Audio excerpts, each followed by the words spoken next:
Why do we think Faf is key to South African cricket's future? That's a question that I want to answer on today's show. I want to discuss the importance of Faf du Plessis to South African cricket.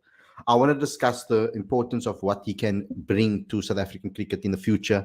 And maybe they can look at the certain things and maybe they can look at what we are speaking about today on today's show. And maybe take that into consideration. I'm talking about the DOCs, I'm talking about CSA, I'm talking about the people in the higher powers. Maybe they can listen to what we have to say on this channel and our opinion on this particular matter, and perhaps they can use it. Perhaps they can use it with regards to the planning of the future. Because I do believe that the right people need to be within our setup to really make sure that the future looks bright. So we're going to discuss Faf today because I believe that he is the right person to have an influence on the future of South African cricket. And I'm not talking about maybe in a leadership role or coaching role necessarily. I'm talking about they can use him in other ways to try and bridge the gap between South Africa's where they are now and the future.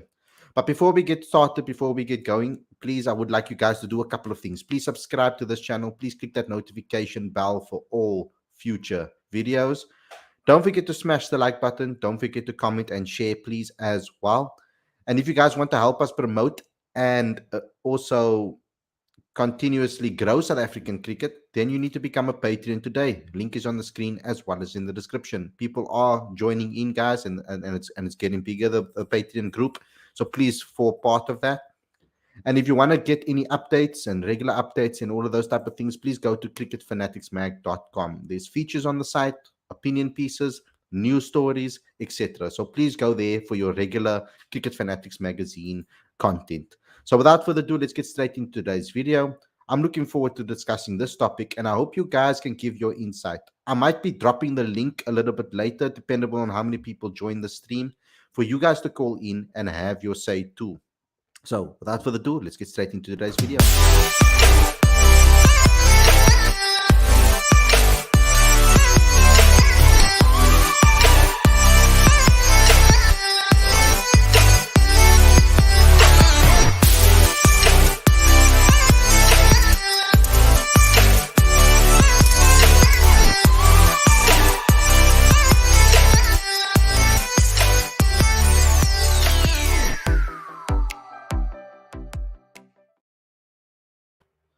A very good evening and welcome to Cricket Fanatics Magazine. This is your daily show. I'm your host Khalid, and this is the show where we talk about all the major talking points in South African cricket.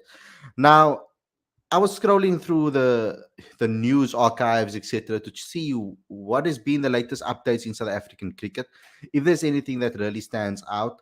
And I needed to find a topic that I could discuss with you guys. To the guys and the fans, how's it, Rahul? Welcome to the show, buddy. And I wanted to think about certain things that I would love to speak about with regards to Faf and how I feel that he can actually have an influence in the future of South African cricket. But when I was looking through the news articles, this popped up for me, guys. This particular article popped up on ESPN Crick Info that the Perth Scorchers have signed Faf du Plessis for half of the BBL. Now, I'm going to read some of this to you because I think that the quotes are very important. But I'll read the article to you so that you guys can also. It's obviously written by ESPN Crick Info staff. I don't know who wrote it, but someone on their staff wrote it. Defending champions Perth Scorchers have signed Faf du Plessis as a replacement overseas player for the first part of the BBL to replace Laurie Evans, whose deal was terminated after his positive dope test earlier this month. Du Plessis did not get picked up in the original draft where he was a platinum player. Scorchers expect him to be available for the first 7 matches of the tournament before he returns home for the SA20. Du Plessis, who has 8,074 T20 runs, has played one previous BBL match back in 2012 for Melbourne Renegades. Since 2018, he has been especially consistent in the format with an average of 35.45 and a strike rate of 137.47, with 3 of his 400s in that period. I think the first thing that jumps to mind is that Perth are 4-time champions, which is very impressive, said Du Plessis. Any player who plays around the world wants to win competitions, so it's a great franchise to be a part of. I'm also keen to come in and learn. I think it's important to learn from other people and organizations, and find out why they are successful. I'm also excited to share my experiences and the things I've learned, and hopefully that can be a great combination. Now, those quotes really, really stand out to me because particularly Faf is talking about learning from the experience, what he can pick up from the experience, from the tournament, from championship teams. Now, this is not the first championship team he's been a part of in T20 cricket. He's been a part of the MSL team as well, the Paul Rocks. He's been a part of Chennai Super Kings, winning the trophy there with him too. So there's quite a few teams that he's been a part of that have won trophies. Now that elite mentality, understanding the background, understanding how people think about it, and understand how the championship teams run the teams, I think that's a lot of information that can come back into the South African system that he can share with the rest of the people that are trying to create a successful tournament here, as well as increase our domestic system, etc. Now, I'm not going to be doing this particular topic alone. I bring in with my co-host onto the show because he did a very good piece on Faf du Plessis and his book, and I think there's going to be a lot of teachings in there that he can share with me as well that will push my point on what I'm trying to get across on this particular stream. So Aditya, welcome to the show, brother. Good to see you again. Uh, I want to talk about Faf, and I know you're a big fan of him too. I'm not the only one that's a big fan of his, but I thought that we can talk about this, particularly because of those quotes. With those quotes, did anything really stand out to you? Something that you see there that you maybe think stands out with regards to what he said? What stood out to you with regards to those quotes and in being picked up in the BBL? Yeah, interesting development there, isn't it? You know, with the Buds coaches going for Faf, because um, I think the one thing that really stands out in that selection is that they're four-time champions, right? And they've gone for a player who's experienced, who's fit, who's at the top of his T20 game right now, and there could be nothing better for Perth than to have him for those 7 games, because remember he had put himself in the draft early on in the tournament, but he didn't get picked because of availability issues and the fact that it was clashing with the SA T20. So for Perth to then go after Puff is a brilliant development, and um, I think what really stands out to me is that the manager of Perth said that he has a fantastic record in T20 cricket. He's been a leader obviously, and he's he's flexible in his batting. That he can bat anywhere in the top six. So all in all, look, we've talked about his T20 credentials a lot in the past, and you know it's a no-brainer if he's available and uh, wants to play in the tournament. He could basically fit into any team's scheme of things because he's an outstanding fielder, great batsman, phenomenal experience, tactically astute. Um, so Perth got the opportunity, they got him. And I think it's also the sort of wicket that he would prefer playing with, right? It's fast, it's bouncy. He's very good with his pull shots and things like that. So it's the perfect signing. Mhm. So I know this episode we started off with the fact that he got picked up and then the BBL of course and the Scorchers have picked him up. But what I actually want to speak about is the man, the player. Yes, we know the player, and I don't think from a player's perspective that he should come into the setup necessarily from a South African point of view. That's not the angle that I'm looking at when I'm saying that he can be the key to the future of South African cricket. I want to get to know a little bit more about him, and I want the fans to maybe know that didn't read the book. Aditya, what sort of things did you pick up on his character? What sort of stories did you see in the book that says a lot about his character? And also, is there any stories that you picked up on that shows his understanding of where South African cricket is, for example, from a transformation perspective, a culture perspective, and a winnings mentality perspective? From his book, the one the one thing that really stands out is his emphasis on that balance between I guess, the human element, the soft skills, and the technical skills. At the international level, I don't want to use the word assume, but it is understood that you will have come in through quite a rigorous process in domestic cricket, and international cricket is not the stage where you teach someone the basics of the game. It's about fine tuning. So he almost he almost says that that's a given, but you have to focus on the people who are playing the game, and what I really enjoyed about the book was that I think Faf du Plessis to me is that one player who I feel knows how to captain South Africa. Of course, he can captain the other franchises, and he's done a very good job with RCB, and with some of the other tournaments that he's played in the CPL as well. But I think he's the one guy who really knows how to captain South Africa. He appreciates the dynamic of the different cultures in the country, and um, he knows how to bring people together. Uh, that that's an important characteristic, right? Because we talk about teams doing well or not doing well under pressure, and you try to figure out why. When you read his book, I think it's evident as to why other South African teams may not have done well under pressure. And that's not to say that, the team that played in the 2019 World Cup, for example, did well. Of course, they didn't. But reading what he says about culture and team dynamics, that you can understand what a South African team would need to really win high pressure moments. And of course, there's a lot more that we can talk about, um, and we'll do that as the show goes on. Yeah, of course we will. And talking about that, the chokers mentality and all of those type of things. I remember him being in the press conference ahead of the 2019 World Cup, and they spoke a lot about the fact that there is no baggage in the team, and that this generation is not coming with the same baggage as previous World Cups and all of this type of things. And to me personally, I think that would have been great if everybody was fit, because even in that World Cup, KG, Lungi, and Andrich to an extent as well missed out. Dale Steyn was also injured.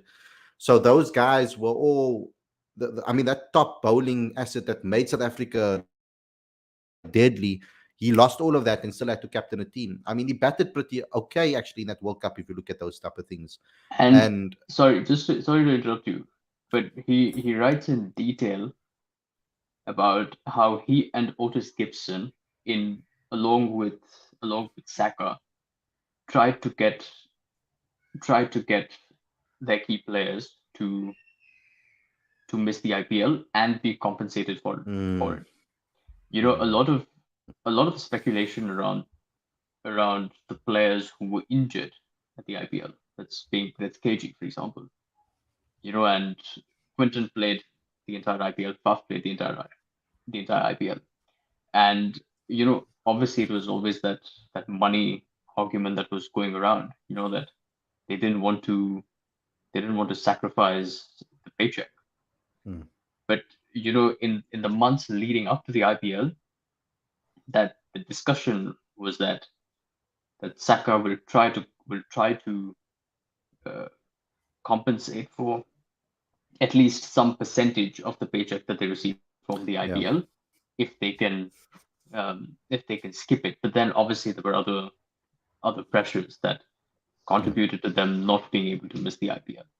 Yeah. And at least to know that the captain was involved with that discussion, that Faf was involved with that discussion. He could Yeah, see it. And that says something about his character and and the way he thinks about yeah. things.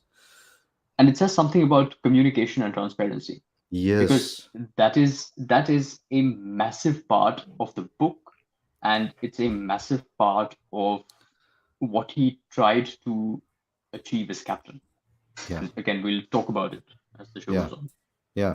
But that's a good point that you mentioned there, Aditya, because that's exactly what I'm talking about. The thing, I think the biggest weakness or the biggest deficiency of Cricket South Africa, in my opinion, is the communication, especially the communication between Cricket South Africa, the players, and as well as with the fans. We don't necessarily get that information of understanding the strategies going forward. That's why I push to try and interview the likes of Enoch, etc., and try to get into their mind about how they're thinking about the future of South African cricket. Now, if I was Enoch and I was the director of cricket, I would call Faf straight into the office and have a session with him, a workshop with him, where he can really dump out everything that he has learned in cricket, what he's experienced, where he feels there's flaws in South African cricket. Because there's a specific time that I think that really pushes Faf ahead of many other captains in South African cricket. There was a period where he had a particular press conference and he was actually pushed into saying that he doesn't see color. Now, yes, people ran with that, went out of proportion. It was blown out of proportion. Faf didn't just stick to his guns and say, I stay with my statement and I believe my statement. No, he went to go and ask journalists. He went to go ask players. He went to go ask people. Why did people do people have an issue with the statement? He went to go and find out why it was an issue, and he went to go educate himself, and he learned from that, and he came out and apologized because he realized. And I think that learning period between, probably during COVID as well, I think with the whole BLM movement and the kneeling, I think Faf went on a proper journey of trying to discover that you have to do things differently in South Africa. Now, especially when it comes to transformation and targets, you guys, if you haven't, and you guys are rugby fans, I urge you guys to watch Rassi Erasmus's movie that was played on TV. If you guys can get a hold of it overseas, I'm not sure, but I know in South Africa, DSTV, etc., you guys can watch it. It speaks about how long Rassi put the stepping stones in place, or he put the foundation in place to try and, early on, years before we actually go in and to win trophies and win World Cups, he put things in place early on to try and push players of color, to try and push them into the team early, because he knew that that was the future. If you want to continuously win World Cups and continuously become the top team in South Africa in rugby, he knew that we needed to get the majority involved and to play and to love the sport. Now, I think that's where cricket is lacking. We don't have the majority playing the sport, and I think Faf knows that. And I think that his knowledge on this matter, also the the the way the international teams reacted to the BLM movement as well, he has insight on that too. Where I felt that South Africa should have been leaders with this, and in fact weren't. So it was something that I think that Faf has knowledge on and that he can really give insight into. Can you go deeper onto the stories with regards to the team culture? Did he speak about anything about transformation and those type of things too? He talked about transformation a little bit, and he didn't offer his view on it. He knows that it's necessary, it's an integral part of uh, being a South African sportsman, and those discussions have taken place in the team. Uh, but his focus again has been on ensuring that the communication and transparency is spot on between the selectors and the team management. And obviously a lot of that is a product of what happened in the 2015 World Cup semi-final. And he talks that's a proper theme in the book. And it's almost an event that had consequences for the careers of players. It had consequences for long-term consequences for South African cricket. And he says people like Dale Steyn, for example, he had to go to therapy to get over that. Which is massive. I never knew about it. Faf himself said that it took him at least a year and a half to actually get over the entire incident. Because in 2015 is when the World Cup semi-final happened. About a year and a half later, they held a culture camp, and I remember that. at that camp, they tried to get all the issues out into the open, and a lot of the pent up frustration and exasperation that came from that episode in 2015, particularly concerning the lack of communication and transparency between because the higher authorities at CSA, selectors, and the team, and because that was also around the time that AB de Villiers started picking up injuries, and his involvement with the team was kind of sporadic, and Faf took on the captaincy duties in the ODI and Test arena. So what really stood out was that he was committed to improving those lines of communication with Linda Zondi, who was the convener of selectors at the time, and it almost created a new culture in that regard. Because for at least the next couple of years, till the end of his captaincy, that was one facet of his captaincy that he really enjoyed, that worked well for him.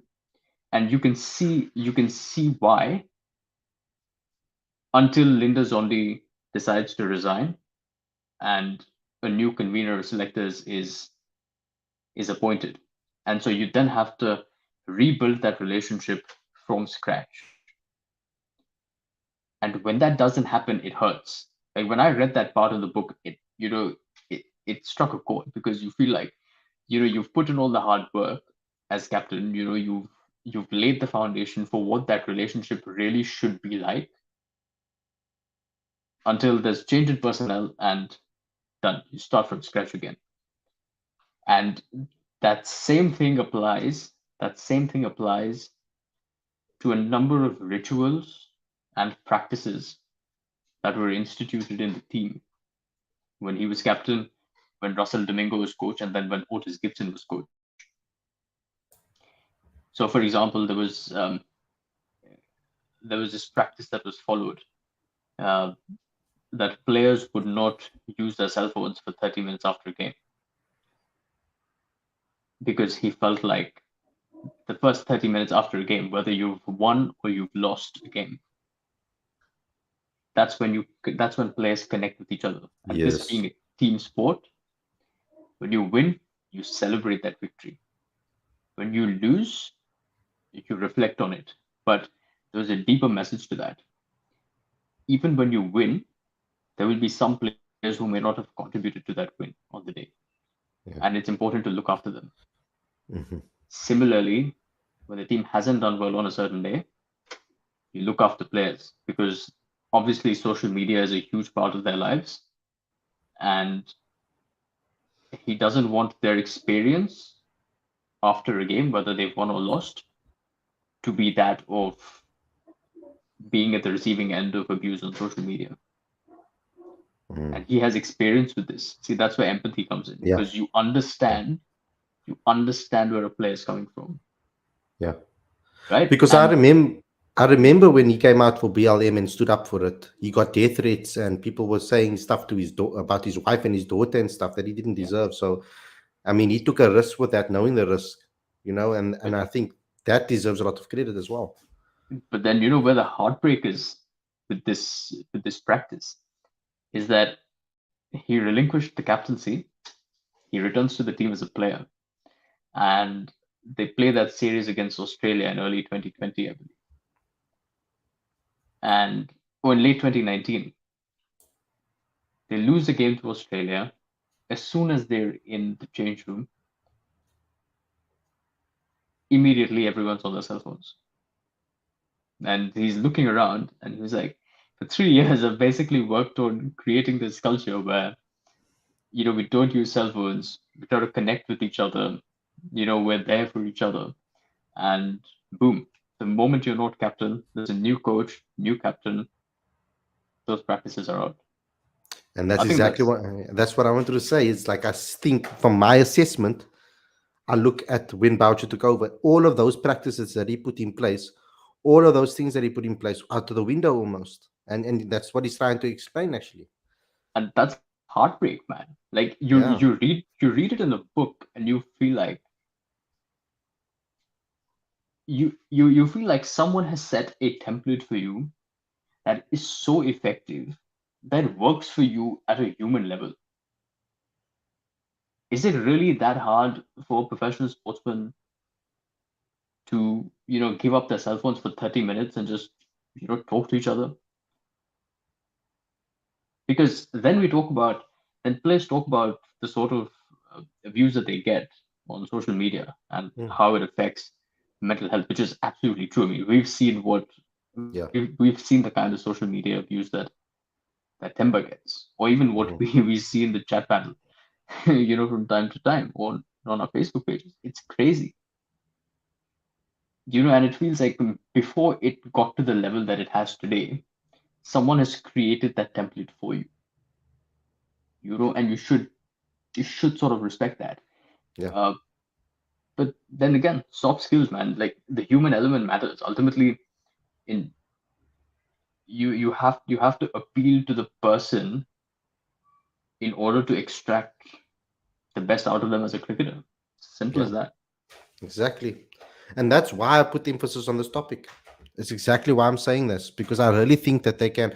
The fact that he's still a commodity in world cricket, that people still see him as not a commodity, sorry, that's the wrong word. To see him as a star in world cricket still. He still holds weight within the world of cricket. I think that is something special that we need to obviously tap into. We always talk about the relationship that Graham Smith has with Australia and India and all these teams. I'm pretty sure that Faf's respect in those countries is good as well. So why can't we tap into his brain, into his mind, not only from a player, captaincy, but also to see what he's picked up from other people around the world. I think it's so important to do so, Aditya, because I mean, we're really going to be shooting ourselves if we're not going to be using that as leverage. Because if you had an exam to write and an ex lecturer that just left the university set the paper ready, and then you have a new lecturer that's teaching you new things, and this old lecturer says, got guys, you can get a free lesson with me, guys.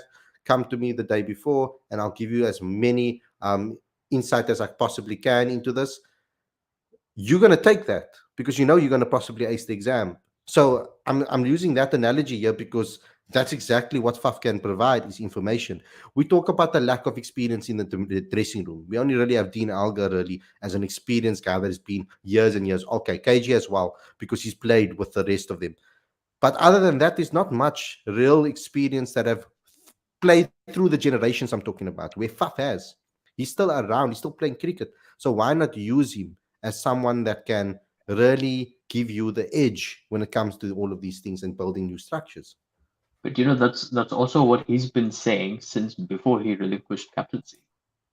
Said, why isn't there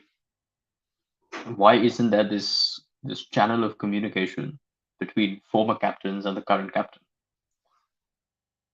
He said that if AB de Villiers is coming to Cape Town, it should almost be standard practice for Graham Smith, AB de Villiers, and Faf du Plessis to talk about strategy, to talk about captaincy. Why doesn't that exist? Why should someone have to start from scratch? Why do you always have to reinvent the wheel? Yeah. And I think that's incredible because I've never heard a captain talk like that. Because we're always going to be catching up if that's the case. If we're just going to keep resetting. And that's my problem with like many major organizations. If you look at many massive sporting organizations that have been successful over generations, Manchester United, Liverpool, Real Madrid. Okay, Liverpool's and come back again, but Real Madrid, Barcelona, these teams, they have put in structures, and we're actually going to have an interesting piece that Stuart Judge is busy writing for us on the academy, Barcelona Academy, and what we can learn from that as well. Because these guys have put in systems in place so that when the next generation of stars come through, you might have a cycle where you are poor, but it's going to almost kickstart again. Look at what happened with Barcelona. Barcelona had that golden generation, of course. Before Ronaldinho, they had that team, of course. They had Ronaldinho and all of those guys that were great. And then we moved on to the next generation where they became really dominant with Xavi, Iniesta, Messi, and all of those Busquets and all of those guys, PK, Puyol, all of those type of guys that made the core of that team. Yes, they struggled when those guys left. But there was a recycle. We can see it a resurgent again, back again with the likes of Gavi and Pedri and all of those type of guys that are coming in. Jordi Alba as well, having his influence on the Spanish team as well. So we can see the next generation. It's almost a recycle because you're trying to buy into that philosophy. A good example is Ajax Amsterdam in my opinion, with regards to that. They've built a system, they've built a understanding, they've built a structure that is repeatable, so that you don't have to start from scratch every single time someone leaves. And I think that's very important for South Africa. That's what the rugby side is doing. The journey of where we are now started way back when Rassi was already in the director's boxes and assisting coaching and behind the scenes. So he put things in place that can be repeatable. That's why we keep on recycling, and we end up every 8 years or so we have a team that can really compete for the World Cup. And I want to see that in cricket too, because it feels to me that there were completely different structures since the start. The 92 team, obviously, that was going to be different because it was coming into after readmission. Then it recycled again. Then we had a dull period, and then we built a team culture and things under Graham Smith, etc., and that leadership group. But in that leadership group, things changed again, and we needed a new captain to stand up and really take it, because we went through a whole lot of different captains before we fell to before Faf du Plessis fell into our arms, kind of ultimately, because I think they kind of looked when AB left and all of those guys left. They were like, okay, Faf is here, let's do Faf. And I don't think they thought or they preempted the fact that Faf is going to have that type of influence when he became captain. I think Faf just took the job and ran with it. He was phenomenal in every single aspect, and it's not his captaincy on the field that I praise. I always praise the captaincy off the field. Look at press conferences with him and players. Those pictures of him kissing KG and the boys are all together. The time when he was bald, when he got caught Muntgate in Australia, and the whole team came out in an interview and stepped forward. Hashim Amla stepped forward and backing Faf du Plessis, that he's not a cheat, that he's this, that, and the other. That was culture. And I feel that South Africa and the Proteas team have every ability in the world to be able to build a culture that is repeatable, because then we wouldn't be sitting with the situation that we are now. We threw, like, I felt that Mark Boucher kind of threw Themba Bavuma ultimately under the bus, thinking that if it works, then he's going to get praise for the fact that he gave a Black African captain an opportunity, and he's taken the things forward from that. Amongst all the allegations that he was also getting at that time with regards to racism, it seemed a little bit forced to me, that particular appointment, because I said it at that time already that I don't think Bavuma should be captain, because I don't think he was performing at the time on the field to be able to be worthy of that captaincy. So I hope that they put structure.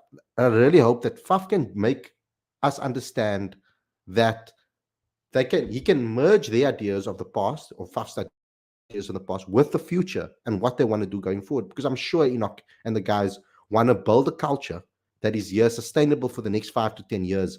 I don't think they think in short term. Never, when I spoke to Enoch, never have I ever gotten a vibe from him and that he's only talking short term. He's always spoken about a plan and having a structure that is repeatable, to put a system in place that is repeatable, because that's the only way you can guarantee success over a long period of time. Yes, you can go ahead and put a team together and try and win and push. That's exactly what we did here in this World Cup, and look how pathetic we were. 2 opportunities in a World Cup to win. 2 World Cups, 2 opportunities we had to win this. 2 opportunities we threw it away. It was in our own hands and we threw it away. So there is obviously something lacking within this environment, within the team structure and the team mentality. Is there anything else you can pull out of that book that you can add to this, Aditya? So this is not a part of the book, but I just want to add to something that you just said here. And if you look at Indian cricket in the last 20 years, when Saurav Ganguly became captain, he had Sachin Tendulkar, Anil Kumble, Rahul Dravid by his side, right? Sachin was a former captain. They formed that leadership group in there. When Ganguly gave up the captaincy and Dravid became captain, he had Ganguly to support him, he had Sachin to support him. Then when Dhoni became the captain, he had all of these individuals to support him through his captaincy. And when all these individuals retired, Dhoni gave the captaincy to Kohli. Kohli had Dhoni to support him. Kohli gives up the captaincy. Rohit Sharma becomes captain. He's got Kohli to support him. So there's also that sense that in South African cricket, once a captain relinquishes his responsibilities, his his selection in the team is questionable, and I find that to be absurd because you mean we talk about age and things like that, but it makes no sense to me that sure at that dinner that Faf du Plessis had with Mark Boucher said to him that Graham Smith and I were thinking of making Quinton de Kock captain. And Pap was like, what are you talking about? Because you know, um, it's I mentioned it in the book review as well that long before Mark Boucher, Graham Smith were appointed as DOC and coach, Faf basically reached out to all of these individuals while he was captain. This is CSA didn't do this; he did this himself. He reached out to Graham Smith and said, Exactly. "Would you like to be DOC?" Then he reached out to Mark Barger. He said, "Would you like to be coach?" He reached out to Jacques Callis. "Would you like to be batting consultant?" All of them, they get appointed to their positions because of him. And then he's the one who is booted out of captaincy. It's ridiculous, man. I was very highly pissed off when that happened, honestly, because okay, at the I mean, I myself didn't think that they should be. I mean, I wasn't in favor of Boucher being selected as coach in the first place. I had a lot of questions, and I asked him all of them when I saw him in the press conference. And off, we got an exclusive with him afterwards, where I got to grill him a little bit more. My first questions were the future, because the whole understanding for me was South Africa were in a situation where we crashed out of the World Cup, the worst crash in history, in my opinion, out of the World Cup, where and the country was all against them again. The point of appointing Mark Boucher, the point of appointing Jock Callis, the point of having Graham Smith was supposed to be to save us and take us forward, take us in a new direction to the future, not have a short-term plan, which is ended up happening because in the contract that Boucher got, we were under the understanding that this guy is going to be there for the next 4 years to try and rebuild South African cricket, put structures in place so that we can have something of fairness in the game again and try to rethink and do things differently to what we did before. But in fact, we just reverted back to the old things that didn't work in the past because and that was exactly what happened. The layer power came back, the favoritism came back, the the the the non-communication with players. I mean, that is a big issue. The fact that Faf had to go out there and do that, it's the same thing with our players in the domestic scene. They have to call Victor, or they have to call the selectors, or they have to call team physios, etc., to find out whether they're going to be in teams, etc., or whether they're going to be played or cleared medically, all of these type of things. Why do we only have why do only the people that take initiative get looked after? That's not how it should be. It should be the hierarchy should be speaking to the generation, to the players, to the coaches, and letting them know that this is what we're going to do and this is where we're going forward. Faf is integral to, in my opinion, to the future of South African cricket. We need to utilize this man's mentality, what he's learned, and all his knowledge, Aditya. But you know what's also ludicrous in this entire situation is that when we always talk about experience in a team, right? And we in our preview shows, we talk about selection. We talk about which players should be a part of a certain series and who should be given opportunities, who should probably sit out. We talk about all of these things, right? And to me, what I see is a lack of flexibility in the South African setup, and that is why you look at his previous press conferences where he stood up for players who weren't performing to the best of their abilities. Hashim Amla was probably in the sunset of his career during Faf's captaincy, and he wasn't scoring the hundreds that we knew he could score or that he did score. Yeah. I mean, his previously in average career. went from over 50 to under 50, but during the decline of his career. So yeah. Exactly, but he always stood up for him because he was a part of a certain leadership group. He contributed things beyond runs, and that's again that's an important part of the book, that Mhm. your belonging in the team environment is beyond your performance. Yeah. Your character has value. Yeah. Your soft skills have value, and he was a Yeah. part of that. He was a part of that leadership group that Yeah. Faf could lean on.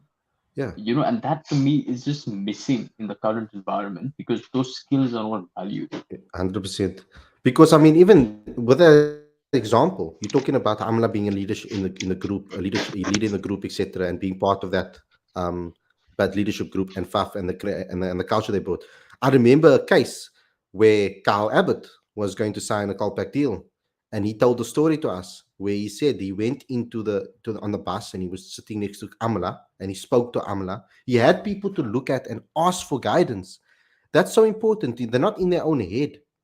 And when that happens, when there's communication, then you don't feel like someone's out to get you. You don't feel that your players within your team are your enemies, because ultimately those type of rumors easily get thrown around, especially with the way.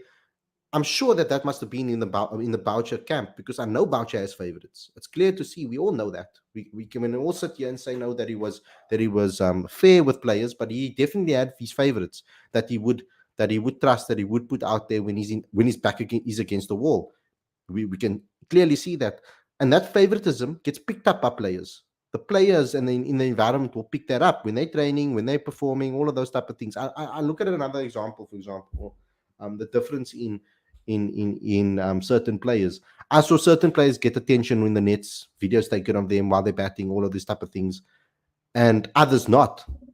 Not get the same attention within the nets that actually need it.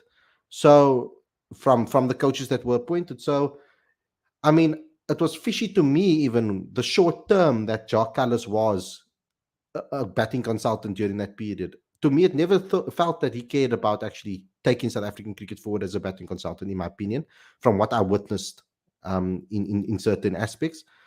And in other aspects, because he left pretty quickly. So even though we put that structure in place to try and take us forward, it never felt like they were trying to put that in place to take us forward. Because Graham Smith would talk about the now all the time. Everything was about now in the next test, in the next series, winning the next series, the men's team. Not a lot was done from a domestic point of view. I think the two team structures was already discussed way before he came into power. I don't want him to take credit for that, and I don't think people should give him praise for that, because it was already in place and it was going to be implemented regardless of who was the director of cricket.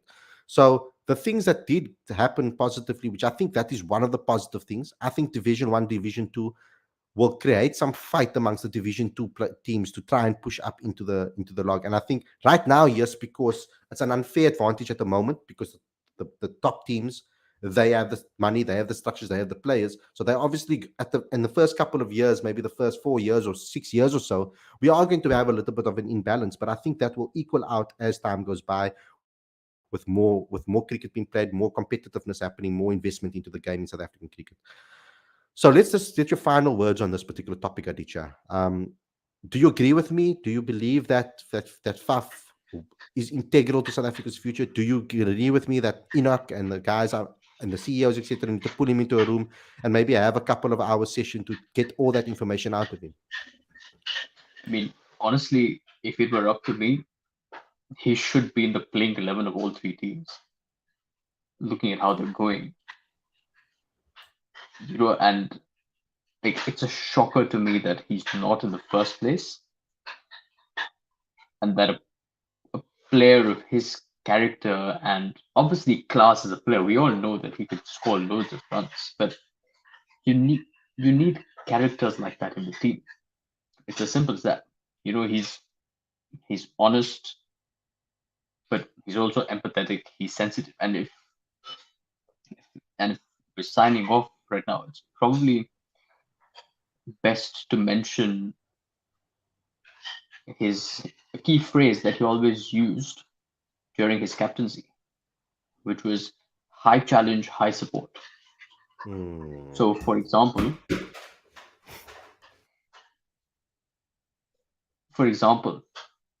if there's a player who's struggling with something or who has been challenged to do better, Vernon Philander with his fitness, for example, he Vernon Philander's body broke down while he was in England in a marquee series in 2017, and it, I guess, to a certain degree, it contributed to disruption in team selection, and it may have had an effect on the result. But what was then said that it's imperative that Vernon Philander's fitness levels improve. But what did they do? They didn't just tell him that you have to improve your fitness levels and leave him out to be. They gave him access to the medical team. He was given access to fitness trainers. They provided a program that Vernon could follow and then get into shape.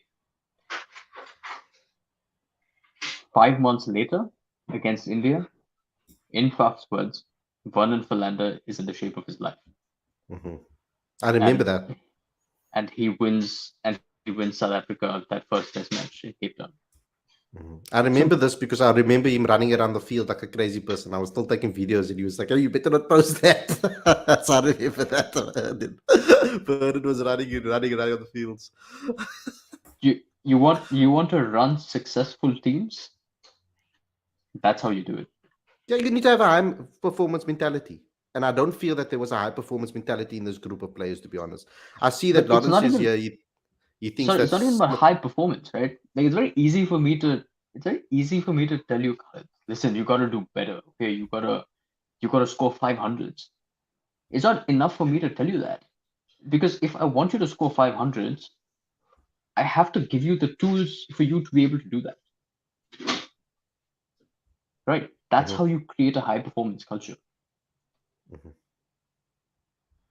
Yeah, that's true. But there needs to be a high performance culture. There needs to be a hunger to win, because a team that has a hunger to win and has a high performance mentality won't walk onto the field against the Netherlands the way they did with no energy, and get dropped by a team that is the lowest ranked team in the tournament. So that won't happen if there was a high performance mentality. Like I said, if we lost that match fighting and going for it, that's the type of mentality I want. Not a mentality where it looks like there's a lack of energy, tiredness, and like the guys don't actually want to be there. And that's my concern about this. So I do think that you made excellent points here, Aditya, and I align and I agree with all of it. And I'm glad that you had to say it as well as me. But I think this is something that maybe the DOC and the CSA can listen to, and can maybe take some pointers from this, because I really do believe that this man can really help put those things in place, and really take things forward. I believe that under Graham and under Boucher, we actually digressed, in my opinion. I mean, under Faf, even under Otis, we beat Australia, we beat India, we did those things, and unfortunately, we digressed since then. We're not in the Super League. T20 in the World Cups, we lost one very poorly, one both times almost getting to the knockout stages, not even making it. So things really digressed under them. And I've always and back then was the time to really regrow, because I thought that was the pivotal point for us to do so. The best opportunity for us to rebuild was when AB and Dale and Vern and Faf and all of them were still in the team. Now Enoch has probably the hardest job of his life, because he has no seniors in the team to turn to besides Dean Algar. And so that is my problem. He needs to actually kind of make leaders out of thin air. Now, he doesn't need to look too far, because there are a lot of leaders that are performing in the domestic scene currently. But I think he needs to build the foundation of our South African team around the players that have been consistently performing over the last 3 years, 4 years, not the last 10 years. I think those numbers will be skewed. I think we need to look at the guys that have performed over the last 3 years. Those guys are the new generation. Those guys are with new mentalities. And I think we need to grow our team for the future so that we can start knocking on those Test Championship doors properly. I know we're in the mix for a Test Championship right now at this moment. It happened to work out that way, and I think the fact that Boucher was able to maintain our Test success, you would say, to a degree. But I didn't think anything has improved under him. We still have our bowlers that are winning us matches. The batters are not coming to the party, which is exactly the same thing under Otis keeps, in my opinion. Our bowlers were the ones winning us games, and our batters weren't performing. So they need to sort that out, and Enoch needs to come up with a plan that really can push us towards the future. But guys, thanks a lot for tuning in. Teacher thanks a lot for joining me again. I want to do a lot more with you, of course, when you are available. I know it's hard for you to currently. You're still trying to settle down, etc., in a new country, so it's all understandable. To the guys that have about the tickets, I'm going to push it a little longer. I'm going to prolong it a little longer because the game's only on Sunday. So I'm going to give you guys until Friday to enter. Please go to our social medias and DM me the answer. The question is, who did we interview in our last daily show at Newlands? So which players or people did we interview during that period? I'm going to give it to you if you get one of them right, just so I can throw your name into the hat. We have about 10 entries currently, so I want more. So that's why I'm prolonging it, because I want a lot more, so that it can be a lot more of it will be a lot more exciting than when I do the draw. Otherwise, I'm just picking between a couple of people. I might as well just give the tickets to them. So I want you guys to obviously enter. Go to social media, DM me, tag us on social media. No, actually, don't tag us, DM me, because otherwise I want to miss it. So DM us the answer, and you have a standard chance to win tickets for the game between the Western Province Blitz and the Dolphins at Newlands on Sunday. It starts at 10. It's a nice vibe. It'll be a liquor vibe. The shops will be open. There'll be drinks. There'll be fun. We'll be there, so you guys can come meet us. So please get involved with that. But to everybody that's watching, thanks a lot for tuning in. I hope you guys enjoyed this episode. Don't forget to subscribe and click all the links in the description. Thanks a lot to teacher. Thanks a lot to everybody watching. Let's see if Messi can get Argentina to the World Cup knockout stages. I hope you guys enjoy the rest of the World Cup and the rest of the day. Speak to you guys tomorrow with another daily show. I'm looking to bring Ryan Rickleton on the show tomorrow, guys. So cross fingers that he does come on. And then he can really tell us what his story is and what went down with him. But thanks a lot for watching, and I'll see you guys very, very soon. Peace out.